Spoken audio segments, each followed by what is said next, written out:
What's up, guys, man? It's Chief Huey, man. Welcome back, man. It's been a little while since I did a video. Getting the kinks worked out, but I got a build right here for Ganesh, man.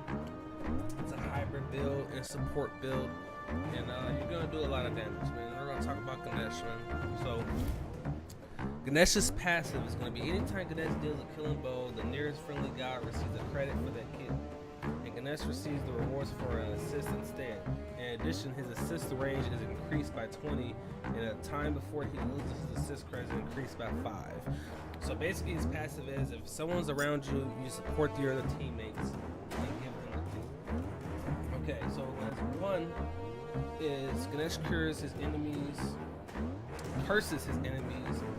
Considerable willpower damage is done for each enemy he hits up to a maximum of 5. An allied guy within 55 units of Ganesh gains bonus damage. So that's a really good support item, and I'm gonna show you guys how to use it in a second. His second one's gonna be his home, and Ganesh begins chanting and rises into the lotus position where he is slowed slightly but may travel freely in all directions. While chanting, he silences enemy gods in the cone in front of him and increases physical protections for all nearby allied gods. With his 3 is remove obstacles. Ganesh charges forward, hooking the enemy with his gold, holding them into place and knocking the enemy and damaging the enemy before knocking them up. While dashing, Ganesh passes through player-made deployables. So, like Odin ult, when he has the ring around there, you can go through Odin's ult. When you have Kabrakan and his rock staples in the air, you can go through that. So it's a really good item to use. And with his 4th ability is going to be Dharmic Pillars. Ganesh summons the 4 great pillars of righteousness to imprison his enemies. Between each pair of pillars is a magical field is created, and enemies who pass through the field take damage and are slowed. They have the protection reduced for 3 seconds. Any minions and jungle monsters take 40% of this damage. So it's a really good thing to do with him. So the way I do Ganesh is I'll play around with this right here. And as soon as I'm up, I drop it on them. All you have to do is believe. And that's what I do. And then after I grab him, I hit my one. So now, this hybrid build, you can see the wonderful. damage I've done already. It does a pretty decent amount of damage, even the tanks. And I have the protections here on 40. So even then, it's doing about 300 damage to him. So if I actually was to drop it on him, I decided to miss it. But you drop the line on somebody, and 9 times out of 10, someone's gonna try to run out of that circle. So you're gonna grab, drop them up, and then hit them with your 1. It's so And then you're gonna go to Just your 2, breathe. silence them from getting them away. So if you're quick enough to do it, it's gonna ult on him, All grab, you have to do is believe. Obstacle. you got your thing to home him, and then Away. with all of that, the way Ganesh is set up, it should be really easily for your other teammates to at least come in and support you too. And with the type of support build that I do have for him, this item right here is a really great item. It's called Stone of Binding. It gives you magical power, physical protections, and magical protections. And whenever you use your 3, which is a CC effect move, it gives all your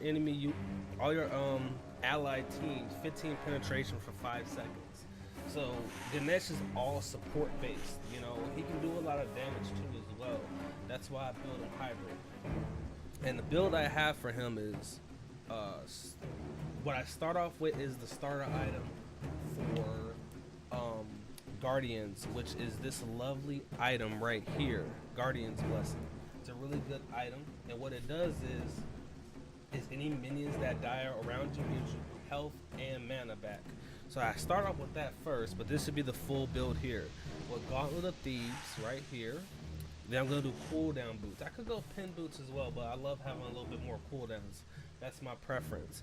And then I either, depending on how I'm doing in team fights, Stone of Foul is a really great item because what it does is if you're dealt more than 20% magical damage, it reduces it to 10. So you have really high damage mages like Thoth and Poseidon and stuff like that. It's a really great item. What makes it better is that the less protections you have on, the better this item would kind of work in a sense. So if you're really good at dodging around and avoiding stuff here and there, it's a really good item because you're gonna want to do more damage. And I do Stone of Foul first, or Stone of Binding, and then I get Ethereal Staff. Now, usually what I go for is a little bit of a lifesteal item because that's me. You know, I'm pretty decent at the game, so I'll probably get like Soul Gem or Bancrofts.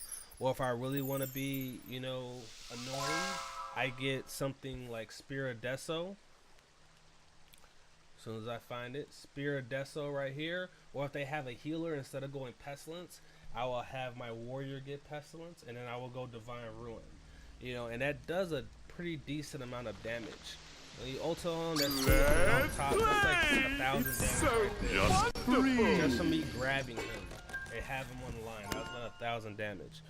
And the items I go for as relics are going to be Shell, especially if they have hunters on their team, because of Shell's passive when you upgrade it. And what it does is it absorbs 2 basic attacks. So if you have something like Soul or an Artemis or something of the sort, somebody that has a lot of base damage with their basic attacks, it's a really great item to have. And then I get Thorns because of the damage that I'm doing. I'm going to want to reflect some damage back because 9 times out of 10 they're going to try to attack you. So if you're in a bad position, you know, this would be a really good item. And then Ethereal Staff has a lot of sustain with it now because they updated it. So you get mana and health back when you attack enemies and you take it away from them, which is another great item. And as I said, I did Mantle for some people that aren't that good with the character, so I will go Mantle. Because at least with Mantle, if you get low enough, it would be like a purification bead effect stun, where it purifies you, then it gives you like a second or 2 to be able to get out and make something else happen, you know. But that's the build, man. Tell me what y'all think, man. I want to thank y'all, man, and I'll see y'all next time.